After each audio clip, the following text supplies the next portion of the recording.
say? That's why the Bible is redundant. The Lord says things over and over because we're stiff-necked, hard-headed people. Calm down and listen to one another. And more importantly, listen to this Bible. Right? Okay, watch this. But in this last day, the Most High is raising up the true prophets of God. All praise. Question I'm asking. The nation is so great, like the so-called blacks, Hispanics, and Native Americans that has gone so nigh unto The them. laws of God is the light that we gotta let shine before men.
Hey, what's your name, bro?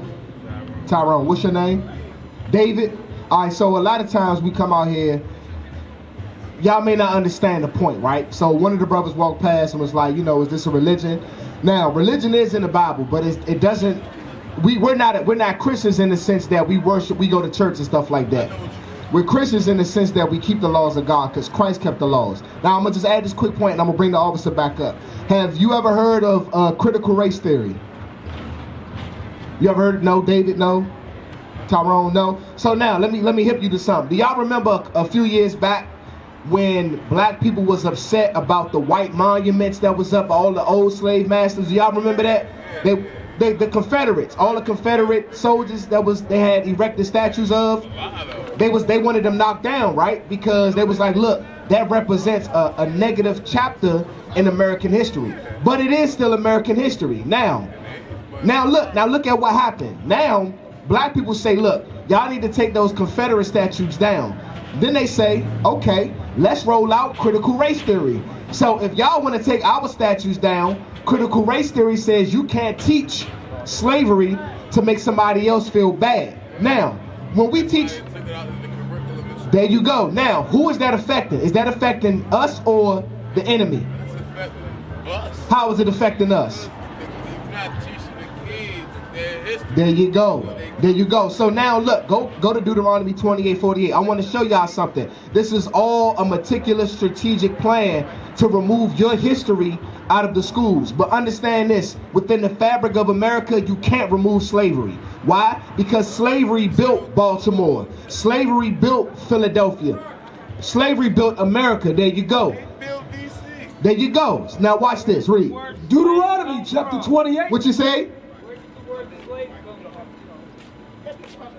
Don't worry about that. Don't worry about that, Tyrone. Don't worry about that. Don't worry about that. Pay attention to the scriptures. Read. Deuteronomy chapter 28, verse 48. Watch this, Tyrone. Watch this. Therefore shalt thou serve thine enemy. Stop. Now, Tyrone, don't worry about that. David, don't worry about that. It says, read it again. Therefore shalt thou serve thine enemy. So the book of Deuteronomy was written by Moses, right? Don't pay attention to that. Don't pay attention to that. The first 5 books was written by Moses, right? Now, Moses, Deuteronomy is talking about the Israelites, right? Hey, do you know what tribe you come from, Ty? What tribe you come from? Look at this sign right here. David, bro, don't worry about that. What tribe you come from, bro? You come from Judah, right? Hey, David, can you come for a second? Just for a second. And this is Sasha right here. Okay. Her question was, why are there so many different versions of the Bible? Okay, I'm gonna let the officer bring that out. Give me a few minutes. What tribe you come from, sis? I mean, yeah, what tribe you come from, sis? Check this chart out. Where you at, David? I want you to look at it. Matter of fact, a better question is, what's your father? So your father's a black man? Yeah. Is your father a black man? Okay, so more than likely y'all come from the tribe of Judah. But here's the point. Read. Therefore thou shalt serve thine enemy. It says God said you would serve. Hold on 1 second. It says God said that we would serve our enemies. Now we're going to identify who our enemies are. Read. Which the Lord shall send against. Now Lord, that God sent our enemies against us. When you look at this right here, our enemies did this to us. Not our friends, not our associates, not our drinking buddies. Your enemies. Read. In hunger. Now, when you want something to eat, right? It's a corner store, it's bodegas all over the corner, right? When you gotta go, who you get your food from? Do we own farms? Who owns the farms? Okay, read. And in thirst. Now, when you want something to drink, do we own like any natural water springs? No. You gotta pay for rainwater. You gotta pay for everything. Any type of drink you want, you gotta pay for it. Read. And in nakedness. All the clothes that y'all got on your back. If you look on the tag on the back of your clothes, it say made in China, made in Taiwan, made in India, right? We don't own the raw natural textiles to make our own clothes. Now you may have Wu Wear, you may have what's the other one? Fubu, Sean John, but they don't own the natural resources to make those clothes. Read. And in what of all things? Anything you want, a marriage certificate, a license, a house, you have to go to your enemies. Now, who brought us over here? What nation of people brought us over here? Huh? No. Africans were not sold to Africans, sis. The whites, they had us in slavery. So now the point that I was making before you stepped up was that critical race, have you ever heard of critical race theory? No. So let me recap. Critical race theory says that you can't teach slavery to make somebody feel bad. Now, who has slavery affected in America? Blacks. Who had us in slavery? So who now when we teach the Bible, when we teach about slavery, who's the ones that's really feeling bad? Who are we making feel bad about slavery? White America. Because they had us in slavery. So the point that I'm bringing out is that we have to be careful as to not, because I brought out, do you remember when you had all these Confederate statues of these white slave masters that our people wanted tore down? When they did that, they rolled in critical race theory. So now they saying, okay, if you want to erase our history, we're going to erase your history. Hey, Tyrone, don't go too far off. So that's the point that I wanted to bring out, okay? Now, you brought out about why is there so many different versions of the Bible, right? Now, I'm going to bring the officer up. He's going to explain it to you.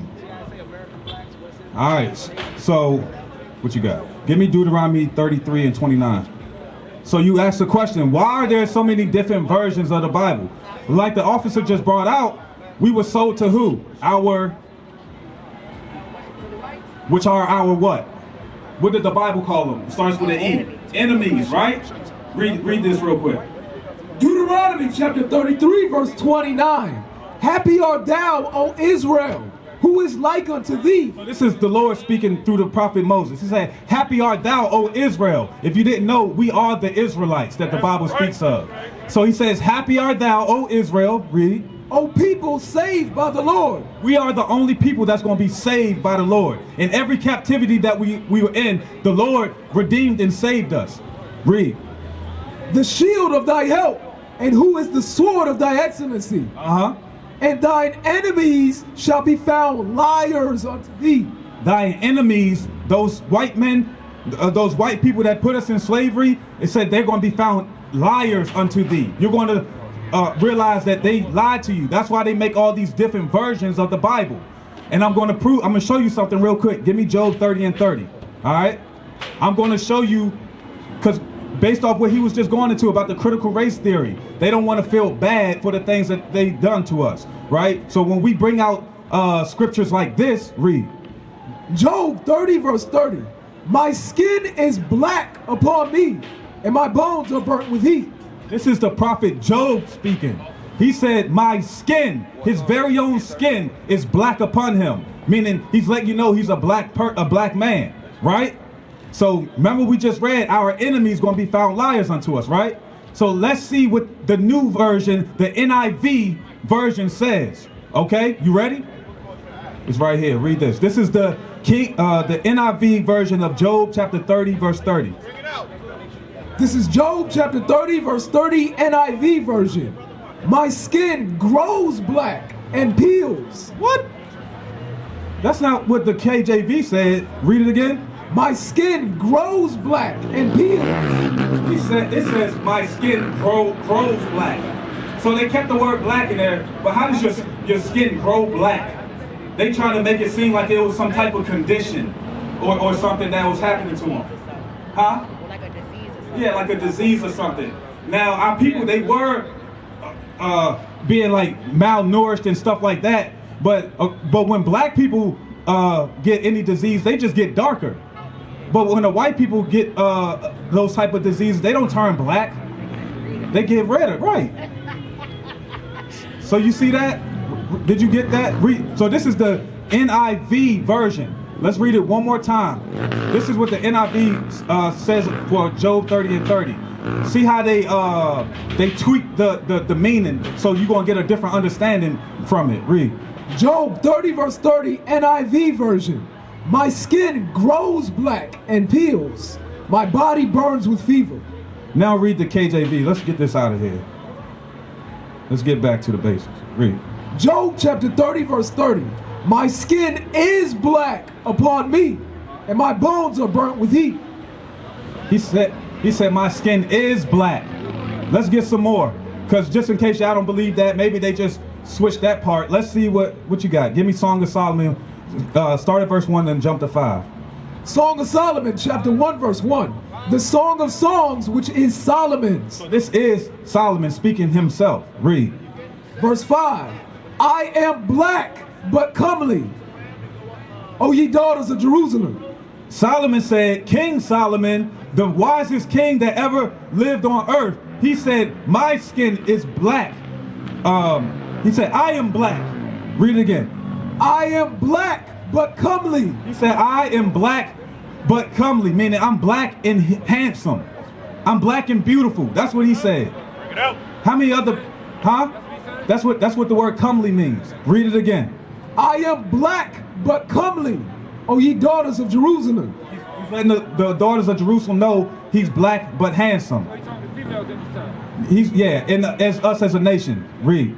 As the tents of Kedar, as the curtains of Solomon. Right, as the tents of Kedar, because if you look that up on your phone, the tents of Kedar, it was some ancient Africans, and they were very dark, jet black people. Okay, so he's like, he's black like that. All right, because not all black people are the same people. I hope y'all understand. We'll get that in a second. I want to keep on that Song of Solomon. You say all black people not the same? They're not the same people. What they call melanated. All melanated people ain't the same, because why? You got East Indians, they're dark skinned, ain't they? You got real Africans, the Hamites, they're dark skinned people too, but they're not us. They are our enemies. They're the same ones that helped bring us into slavery. Okay, and that's documented in the Bible. So when people say black sold blacks into slavery, that's not true. We didn't sell our own people into slavery in that fashion. Those were another nation outside of us, and they sold us into slavery. Okay, I'm gonna prove that in a second. But let's give me verse 6, Song of Solomon. Verse 6. Look not upon me because I am black, because the sun has looked upon me. See that? He said, don't look upon me because I am black. Give me 5 and 10. Don't look upon me because I'm black, because the sun has looked upon me. We know when that sun beaming on us, we turn black, black earth. 38. Right? Song of Solomon 5 and 11. His head is as the most fine gold. His locks are bushy and black as a raven. See that? This is talking about Solomon again. He said his locks are bushy and black as a raven. Come on now. It's talking about black people. That's right. That's what we try and show y'all. We used to scream black power while Heron was pushed. But at the end of the day, nothing's in vain. IUIC has been given a vision. The tents of Judah has risen. Many has attempted the mission. Minor murmuring, omitting, and missing the mark. Just reading that he had the flame of fire in his eyes gave us the spark. We on Paul's mission. We out on the road, purple and gold. From Mexico, Cuba, Haiti, Ghana, Sierra Leone. 144,000 boots banging, concrete crackling. These are our men repented at heart. The scriptures is proof. IUIC, we deliver the truth.